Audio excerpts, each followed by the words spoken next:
Warren Sapp, thank you for coming today on the Art of Money Radio. Thanks for having me. Appreciate having you here.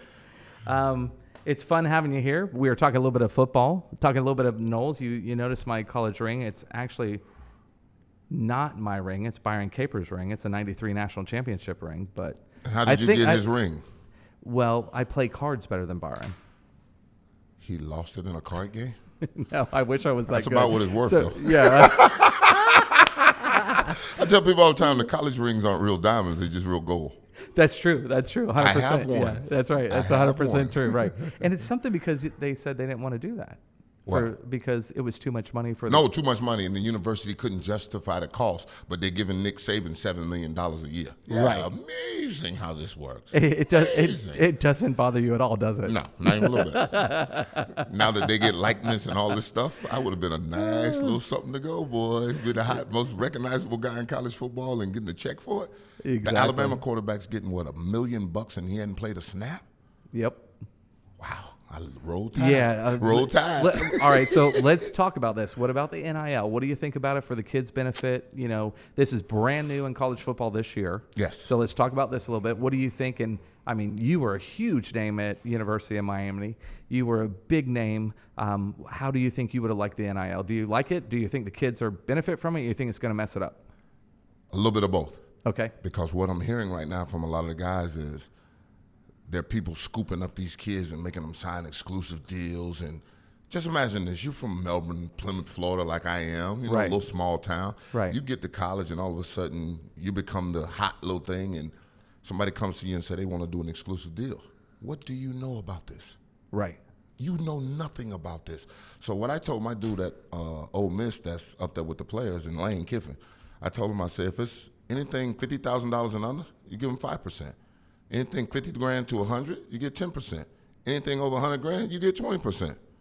And I get to fire you at will because without me, there's nothing going on. So that's right. You should do right by the kid. And the last time I checked, you would be the employee of this child. Yep. Because he's paying you. That's right. So let's be kind about this. That's all, but we know that's not what's going to happen. And right. There has to be somebody, because I know a couple guys that starting agencies to where they're scooping up the kids and making sure they're doing the right thing and giving them 90% of the money that they're getting. I told them, give them 95. You should be better than the United Way and the Red Cross, my man. Without that kid, you're nothing. Right. I agree with you. $1 million. Just think about this: $1 million for a quarterback that hasn't played a snap. What kind of deal is the people getting that's bringing that to him? I know. That's what I want to see, because that's where the injustice happens, is the using of the kids that don't know what the situation is. So let's give it a little time and let's see what's happening. Because I met a guy at the Bare Knuckle Fight over in Tampa, and he just gave every kid on the University of Miami roster $500 a month. And they can come work out at the gym, wherever. He owns a big gym. He's a big University of Miami. He's just sending them $500 a month, which should be what you do. Just give it to the kid. If that's what you want to do, you don't need no agent or any in-between man.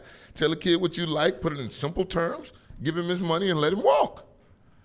Now we got taxes, right? Yep. Yep. You see what I'm saying? Yep. A little small town boys from these woods in here, we don't know what percentage you're supposed to be giving up or what percentage you got to pay at the end of this. Exactly. This is going to get crazy. Yeah, I agree with you. Yeah, we got an 18, 19-year-old kid that now has a $40,000 tax bill. All right, so let's talk football for a second. Oh, yeah. Let's talk the Hurricanes. How are they going to do this year? I think we're in the hope and pray generation right now. Hope and pray right now? That's all I see. When North Carolina, who is notoriously a basketball school. Right. If I told you the University of Miami would enter the ACC and we would win an ACC basketball championship before we sniffed the football, you'd think I was sniffing glue. Yeah. You'd be like, boy, that boy done lost his mind. Ain't no way you gonna beat Duke, North Carolina, Virginia, NC State. All these places have national championships. Absolutely. Have storied franchises. Absolutely. We went 17-1 in the ACC with Barry Larkin's kid at the point. And we can't win with top 10 classes? Give me a break, man. We're in the hope and pray right now. We're hoping and praying that somebody falls into our trap, because I don't see what we're doing. And North Carolina ran for 554 yards on us. So let me ask you. That's almost impossible in a college football game. Well, let me ask you this question. What's wrong with Miami? I mean, Miami, you guys it starts at the top. Okay. Starts at the top. There you go. So we need a little bit better leadership. No, we need a head coach. Let's just be honest about it. We need a head coach because once you have a head coach, now all the assistants underneath him. You know what I'm saying? Dennis Erickson didn't get there without Greg Smith. Right, exactly. Arnold and, Keyhole and all the rest of the guys, Ogeron, Bob Carmelowitz, Brakowski. See, I can name those guys from 30 years ago because they had an impact on my life. I bet you grab a Miami player from 5 years ago and ask him who the coach is, he had no clue. All right, so let's talk about that. So we kind of get into coaching a little bit with our clients because we talk about money, we talk about retirement. We're kind of a coach for life. We're helping people retire and have their money last for 25, 30 years. Nice. So where the hell were you when I was coming up? We're working on it, Warren. We're working on it. I got a little bit more I can invest. Let me know. The Art of Money Radio. Don't worry. We're working on it. I got a little bit more left. So tell me a little bit why your coaches were a big influence, what they helped you do, and kind of why they were an impact to you and why you think the guys today are missing that. It's not the coaches now. It's the players.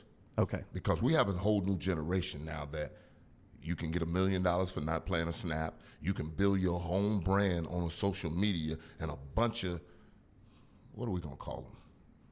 Likes, views, and follows and comments are all they're looking for. Okay. I talked to my high school coach today. Social media stuff. No, that's it because that's their brand. That's who likes them. That's who comments. That's who's encouraging the bull. Right. They don't want to be coached. They know everything. And they got Google. I tell all the kids nowadays, Google is where you ask questions. The first source they give you is Wikipedia. And the last time I checked, you can't use that as a source on a college paper. Unless they change that. You can't put that down and put that as a source. Wikipedia, and you cannot. I like so that. when you go to the internet and you ask and they give you that, at least skip past the first one. At least go to a reputable source what you're looking for. But the last time I checked, they don't tell you on Google how to play this game. They don't tell you how to go in there and humble yourself and be appreciative of the opportunity that you have. These kids are like, I've been the best sixth grader in America. You crazy as hell. You don't even know all the sixth graders in America. Right. But they label them this way. And then we're so quick to say how great they are. Really? What happened to he's a good player. He's a better than good player. He's an exceptional player. He's one of a kind player. It's some steps till you get to that grade. Right. It's just not instant. Oh, great play, great player, great this, great that. And then they wearing these gloves that allow them to stop the ball when they're catching it. And I'm like, you really? One-handed catches. I got this for you. Tim Brown got caught up in the social media thing because, we old guys. Right. And Larry Fitzgerald had just passed Tim Brown on the all-time list. So they put up a Hall of Fame tweet that says, Larry Fitzgerald sends his jersey and gloves to the Hall of Fame as he passes Tim Brown on the all-time catch list. Tim Brown said, I ain't have no gloves to send to the Hall of Fame. Tim Brown used to wrap his fingers with the tape down the thing, boy, just to try to hold that thing, boy. I'm telling you, it was a different game. And now, like Mike Krzyzewski, Roy Williams, they're all leaving the game. You got to. These kids do not understand. I'm here for the betterment of you and myself and my program and the next 10 years after you leave here. It's only about me. Now, what can you do for me and how you build my brand? And if you don't want to do it, I'm transferring. That's why the NCAA opened up that portal like that and do what you want to do because we can't tell you. Right. All right. So it's a different world. Different world. So let's talk a little bit. You got a son. I've got a son and a daughter. You got a son who's playing at FAU. Mm-hmm. So what advice do you give to your son who's playing ball right now? Enjoy yourself. This is all about enjoying yourself and meeting in the next 4 years, 5 years, and while you're in college, you'll meet your friends for the next 50 years. Right. That's what that 4 or 5 years in college is for the next 50 years.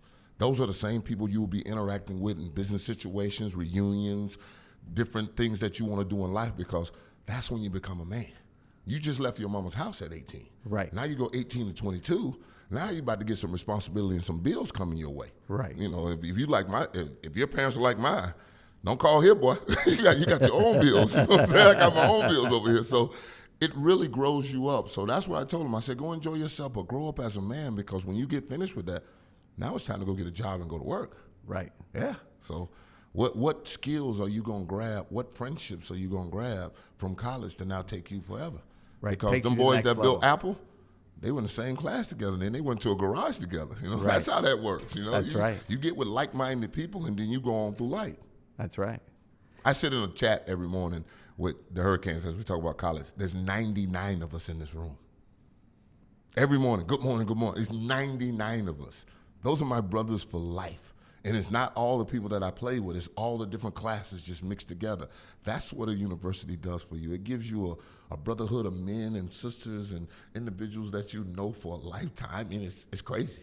I talked to my girl, we're going to do David Ortiz's tournament in November in the middle of the football season. I'm like, are you crazy? She was like, well, Tampa has a Monday night game. I'm like, I'll be there. Because I'm not missing a football game for no Right. foolishness. I missed a bunch of football last year. All right. Well, since Tampa's hot right now, what do you think about the Bucs? I You have played this- with the Bucs for 9 years, right? Yes. Yep. I have this for all Tampa Bay Buccaneer fans, and because I raised them. I raised them to a championship. So Yes, the second you did. one, Yes, you did. We're going to a whole new stratosphere now. We got a ring that the top comes off. Holy shit!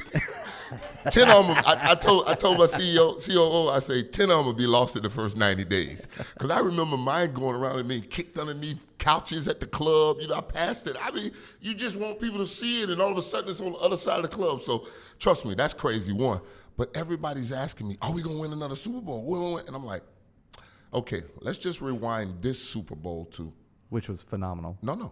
Thursday Night Football, Week 4, in Chicago. Tom Brady loses to Mitch Trubisky on national TV and holds up 4 fingers and didn't know it was 4 downs. 4th down. Oh, yeah, I remember that. Did you Yep. see a Super Bowl coming in? Nope.